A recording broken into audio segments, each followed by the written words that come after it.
keeping that weight off might seem tough, and science agrees with you. Lindsay Thies talked to one Omaha man who knows all about the battle, and she's live today with him at Lake Zorinsky. That's right, we're biking. I tell you what, why don't we stop? We'll take a breather for a second.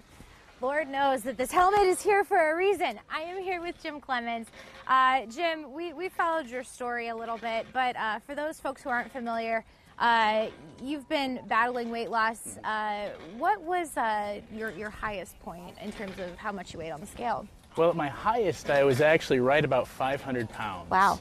So, and then to date, where are you at? Right now, I'm not quite half that. I've lost about 200 pounds that I've kept off. Oh my goodness, congratulations. Thank That's you great. so much. Well, you know, that battle of the bulge, it can definitely go up and down and up and down.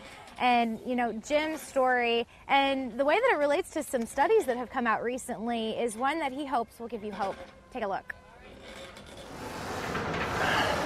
It's been 2 years since Jim Clements made a big decision. It said I was over 500 pounds.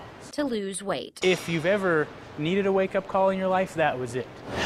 He lost about half of his body weight, trained for and completed a half marathon, and trekked up the stairs of the First National Bank Tower. Then I had some stressors in life, and I put a little bit of weight back on. We've all had that feeling where we've lost weight only to put twice as much back on. Last week, National Institute of Health researchers published a study that's troublesome for folks like Jim. 3, 2.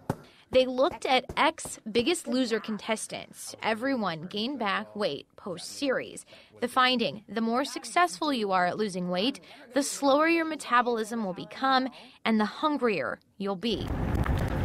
For a big loser like Jim, that meant having a metabolism so slow, he'd only be able to eat 800 calories a day. But Jim says he doesn't see this news as all bad. For me, it was a boost, because now I know what I'm dealing with. Now I know that I do have to change my life. A little weight, but nothing to weigh him down. And it gives you a chance to think, too, as you're biking, this is really great time to process in your mind. As a matter of fact, he made a saddle up for his latest way of getting exercise on the trails of Lake Zorinsky. I'm trying to ride a little bit, at least 3 or 4 times a week. I try to commute to work. I found that that's really fun. It's all about having hope for yourself, Jim says. This Saturday, he will tackle another feat again, this time a 25-mile bike ride. It's to raise awareness for suicide. He says whether it's mental health or physical health, dietary health, there's something all of this has in common. If you truly believe you can do something, and you believe it in the face of every research paper and every person and every naysayer saying you can't do it, you can probably do it. Deep breath.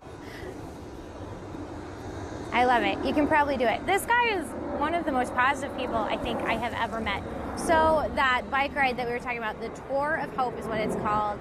It is on Sunday, and the really neat part about it is you can pick the length that you want to ride. You can go as high as 50 miles, as little as 10 miles. Jim, you're doing the 25 mile. And I'm trying to think, is there anything else I forgot? It's at Miller's Landing. Miller's Landing, 7:30 a.m. registration. Wonderful. And you'll be there cheering everyone along, riding along too. And I'll be there, and it's a drive for preventing suicide, so anybody who wants to donate sure can. Wonderful, wonderful. Well, we're going to ride off. He's got a lot of training to do, and, well, this helmet isn't going to use itself. So we'll send it back to you guys.